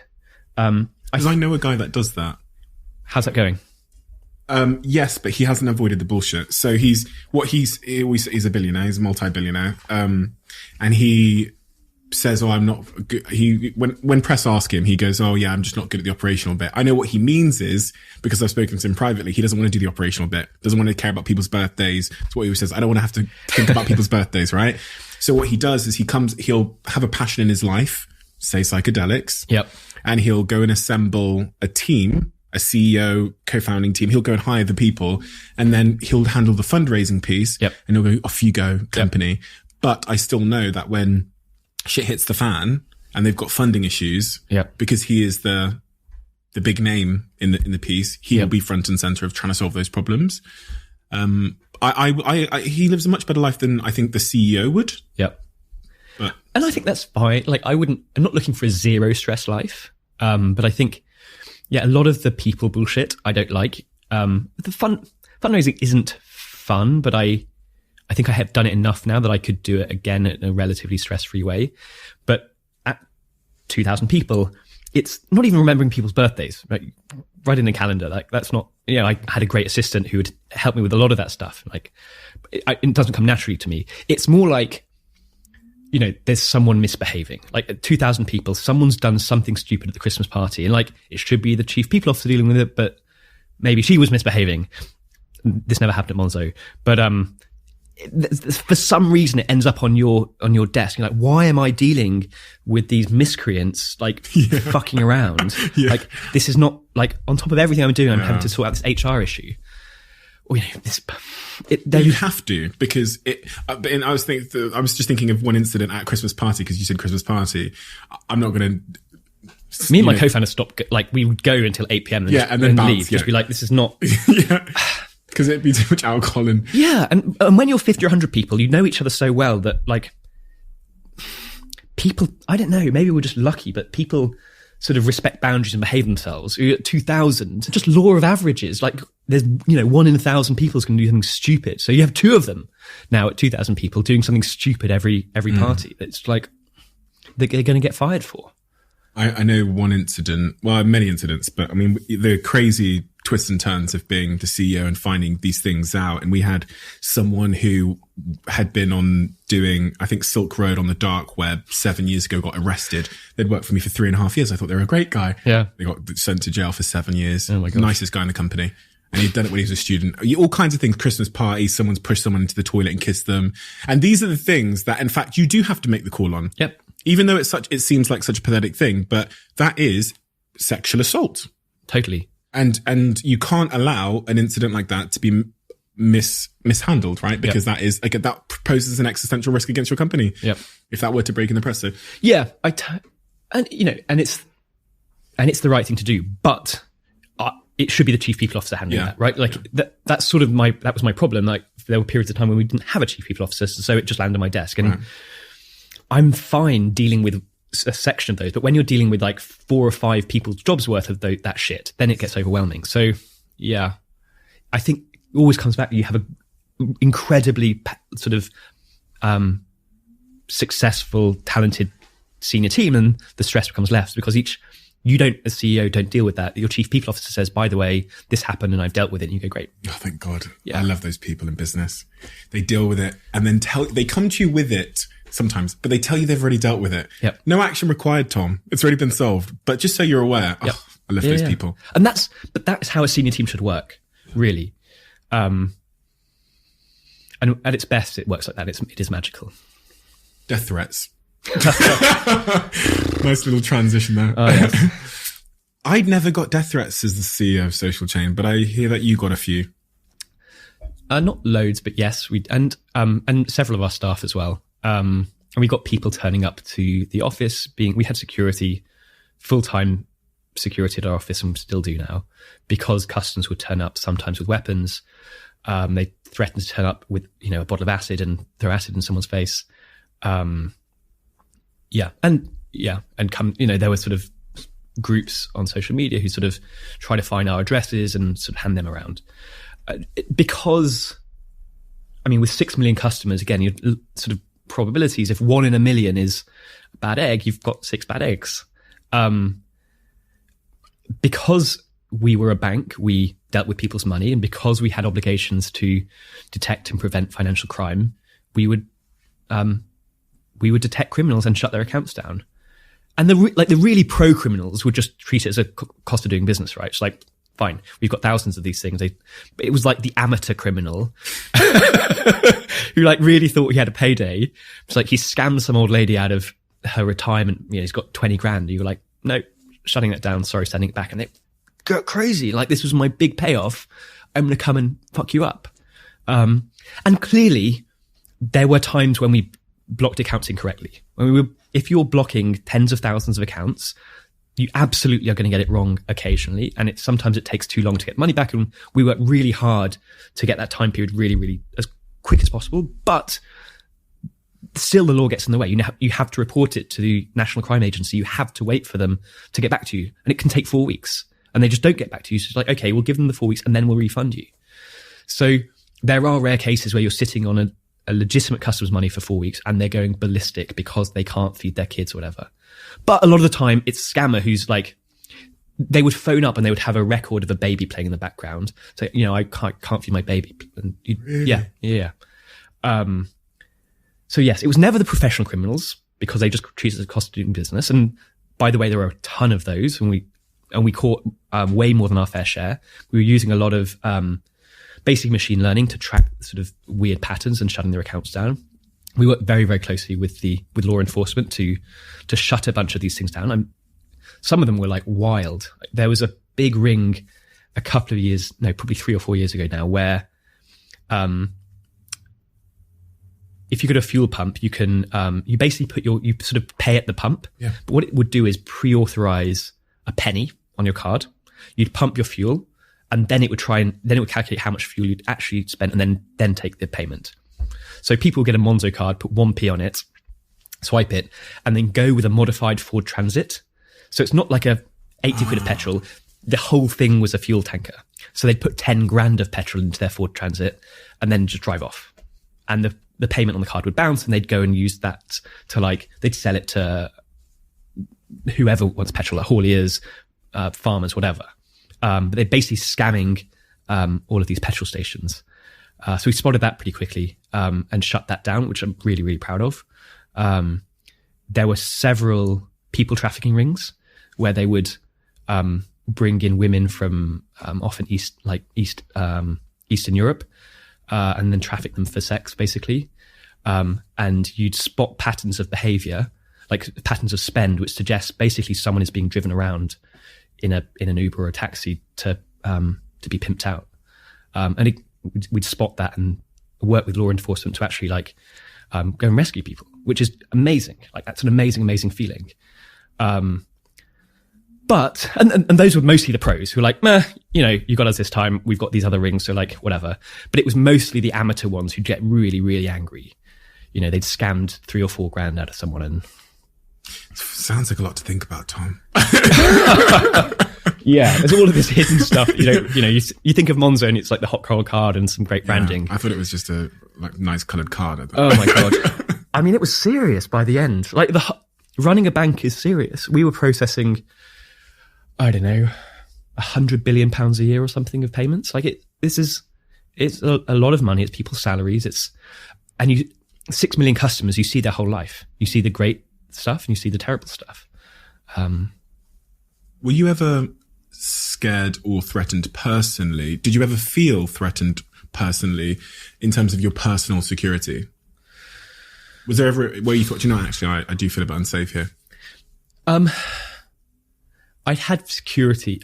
We got a security firm to come and look at my online profile, look at my house, and figure out how much of it I was in danger, and that was a bit unsettling. And there were times when, especially when we had customers saying, we know where your office is and you don't know who I am, but I'm going to come with a bottle of acid and I'm going to throw it in someone's face. So that as you left the office, there was a bit of, a little apprehension there, certainly. But no, in general, no, it wasn't something I live with every single day, but it was on your mind, certainly, in a way that I think most people at most companies, thankfully, don't have to deal with that kind of shit. But now you're enjoying the small things in life. Yeah. Right here. Maybe I should go back to therapy now and maybe it can make it even better. What are those small things in life that you're enjoying? What are they? Yeah. Walking in the park, I heard. So my housemate's got a dog recently. That's quite fun. A lot of my friends have just had children, so not me, but I'm godfather to a couple of young kids. My brother has a young girl now. A disproportionate amount of kids. You're getting same as me. I am the godfather to all of my friends' kids now. It's I'm not sure I have any friends left really who are not either parents or trying to become parents. Really, I'm 35, so I'm trying to find new younger friends now so I can avoid that stage of my life for another few years. I love pottery. I'm learning to fly. I'm sailing. I love to cycle. I kite surf. A lot of active outdoorsy stuff. I'm growing plants on my roof. My courgettes have just come out, which is, they're great. What about your relationships? Are you single, taken? I'm dating. Dating. I am dating. I've always been intrigued by dating apps. I worked at one. I've written about 20% of a book on one. Oh, wow. But over the last 12 years, it's not going to get finished. Right. So I've been intrigued by that sort of whole scene for a while. And I'm dating and sort of having fun, but I'm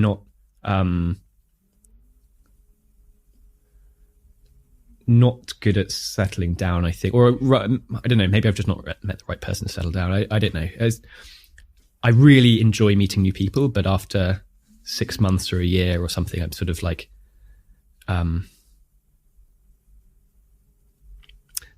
I don't know what it is. That's sort of deciding to commit to each other and spend the rest of your life together. I really admire people who are able to do that because I have not yet been able to do that. Have you managed to analyze where you think that might come from? Inability to be content. This is what I should go and talk to a therapist about. No, because I'm asking for myself. Actually, I was just wondering if you figured it out. I like novelty. I really like new things, new experiences, and I get bored quite easily. I don't know. Yeah, probably. I think combining psychedelics and therapy to solve this problem might be my next challenge. Have you ever done psychedelics? I haven't. Neither have I. I would love to. Yeah. I really would love to. I wish I could say I had. I'm trying to, but it's just finding the right place and time, I think. Yeah. So so we look forward at the future of your life. I guess a lot of question marks. You're not really sure which direction you're going. Because I think you kind of answered yourself at the start about your purpose in life now. Yeah. And what your purpose is. I don't have one, and I'm totally fine with that. Yeah. I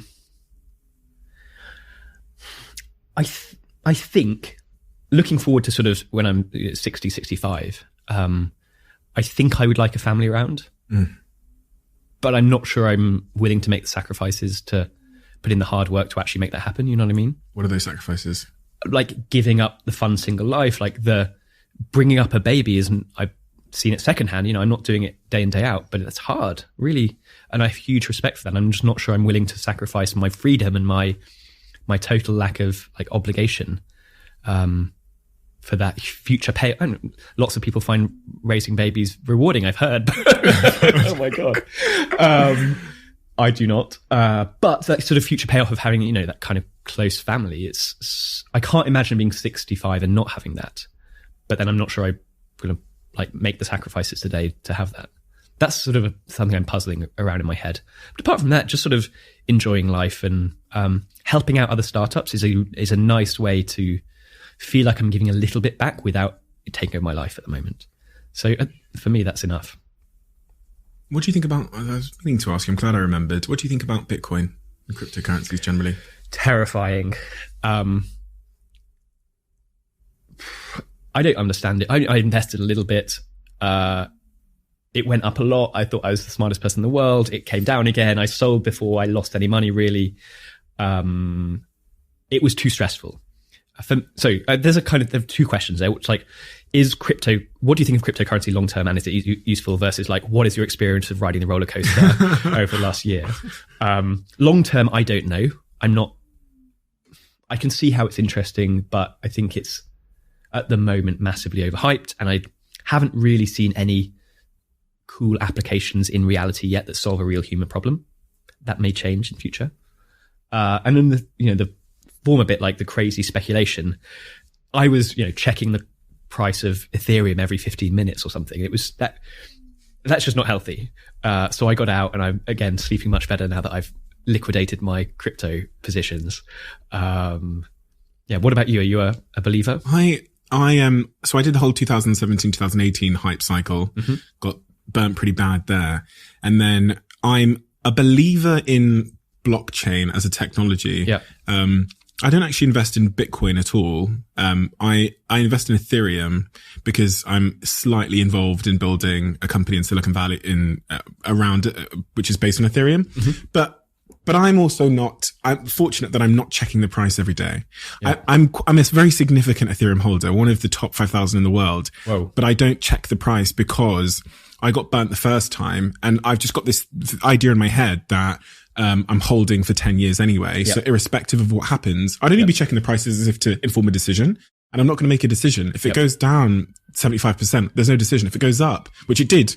So yeah, I think I have a healthy relationship, but I didn't the first time. Yep. And also the loss of, if I were to lose all the money, it wouldn't have a material impact on my happiness or life. I've heard smart friends say similar things, which is basically you're basically hedging against the risk that this is like the future of the economy. And so take between 5 and 10% of your like net assets, put it in crypto, and really leave it for 10 years. Yes. And so if it is like the future of money, you have a significant enough proportion of that you're like well set up. If it goes to zero, you've still got the other 90-95% to sustain you. And I'm well diversified across various different sort of asset classes. So if I genuinely lost all of my Ethereum holdings, I don't think I'd lose a night's sleep.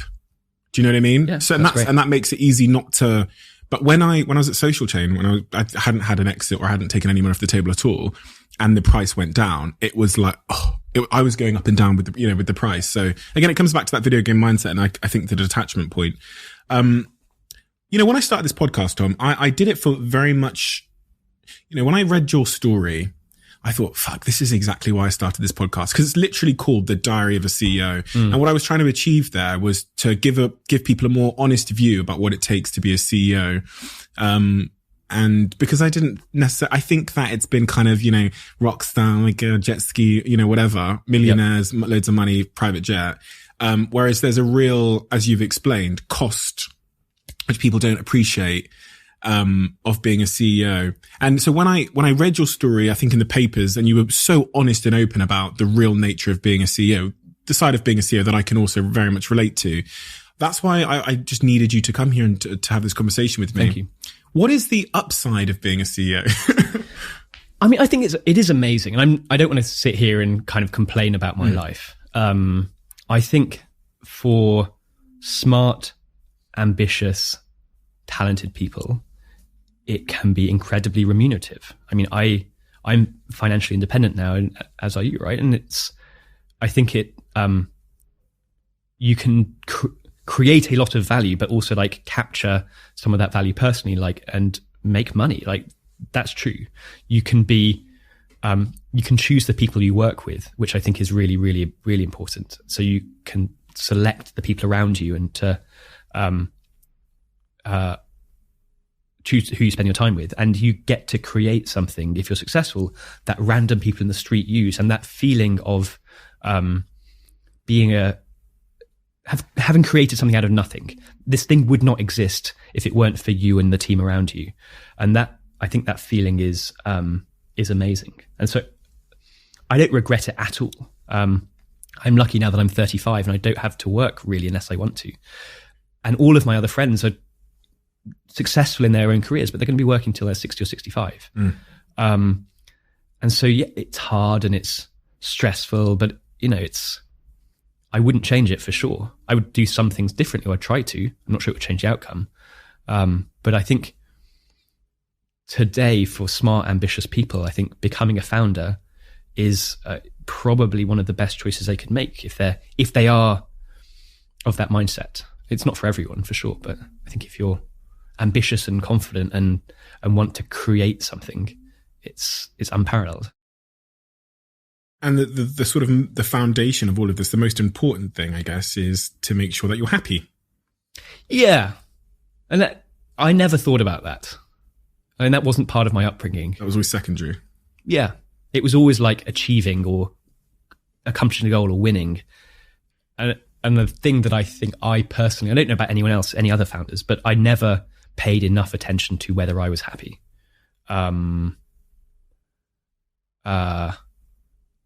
Which I think was a mistake. And I'm now quite consciously doing that. I think that's probably the downside. So many smart, ambitious people are just driven to kind of jump over ever increasing hurdles without thinking about why. Did you think happiness was the outcome? Kind of, yeah. I thought that was the end. Yeah, sort of, like, yeah. I didn't even really think about it. Yeah, it wasn't my family's always been quite ambitious and driven and sort of setting goals for, us as kids. And I know other families where that is not the case. I think talking more explicitly about happiness and contentment and love and relationships and those things, and then having a balance. I've never done balance. I think it's probably healthier if you do have that, the different inputs, and you can choose what's right for you. So I don't want to dwell the point because I don't want to sound like your therapist, and we're almost done here. But it really made me curious there what you were saying about your family. And were your parents particularly goal orientated? Yes. They were very hard on you, or ambitious for us, certainly, and particularly my dad. And I'm a huge admirer of what he started business young-ish. I think he was 35 or 40 when he set up his business, and he'd retired by the time he was 45. And so I always, from a very young age, thought that sort of starting businesses was, I never thought about starting business, actually I thought about running businesses. So I had a privileged upbringing, and my parents were around and sent me to good schools, but really pushed me to be the top of the class. And even when I was top of the class, they'd sort of push me further, and I'd sort of say, like, come on, well, I did well in my exams to the point where it's like, there is no more I can do in these things. I've got all the top marks. But they sort of didn't believe me. They're like, no, you must be hiding something. Where's So there was always like, I think my dad told me when I was 10 that I should go to Oxford and study law because it was the hardest course in the world. So I went to Oxford and studied law, which I'm not sure is super healthy, actually. So yeah, they're driven, very, very driven, and sort of, because they, I think their parents as well pushed them. And my dad always likes to claim he came from like this really working class upbringing up in Rochdale in Manchester. And it's just like, his dad had a Mercedes, like, come on. And then, with almost the same breath, he's like, yeah, my mum had horses. It's like, what the fuck? What are you talking about, this sort of working class upbringing? Yeah, but they always worked hard. They moved to Asia very young to make a better life for themselves. And they did work hard, and they provided us kids with great opportunities. And I think now, later in life, all of us have sort of realized that, thinking a little bit more about balance and like happiness and relationships and family is more important, as important certainly, and probably more important than sort of achievement and money. Have you got to the crux of what makes you happy? No, not foundational things. 2 or 3 things I know definitely make me learning,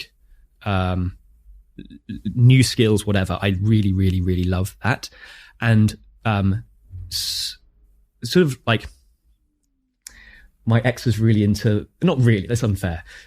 She, is it the languages of love? Like the way you sort of express. Oh, the love languages. Yeah. Yeah. And so for me, acts of service, I hate the whole thing, but, I do the same as me. I see that in myself. Like I love to cook for people. I love to get friends together. I love to, cook a meal, make cocktails, whatever it is, sort of like get a house in the countryside and invite all my best friends. That I really like being together with groups of people that I care for. So learning new stuff, being together with friends, and kind of creating, like cooking, whatever it is. So those things, and in time raising kids, maybe we will see. That's more of an aspiration than but I don't know. Well, listen, Tom, thank you so much for coming and doing this today. I think the thing that you probably know, but you might not fully realize, that I think is so incredibly powerful, is your willingness to be vulnerable and honest. And I just wish there were more entrepreneurs at all stages in their journey that were willing to be that vulnerable, because of how much of reality is so much more comforting than this kind of, phony, untouchable narrative you get from a lot of entrepreneurs. Yep. Reality is such much more of a comforting place to be, because I can relate to that, and that gives peace to my own struggles and hardships, and those are an unavoidable part of the human experience. And I think entrepreneurs like yourself that have been tremendously successful, have disrupted an industry and achieved so much, who are also willing to be vulnerable, are of a very special breed, and we need more of those people. So thank you so much, and I appreciate your time today. Thank you. It's been a lot of fun. Thank you.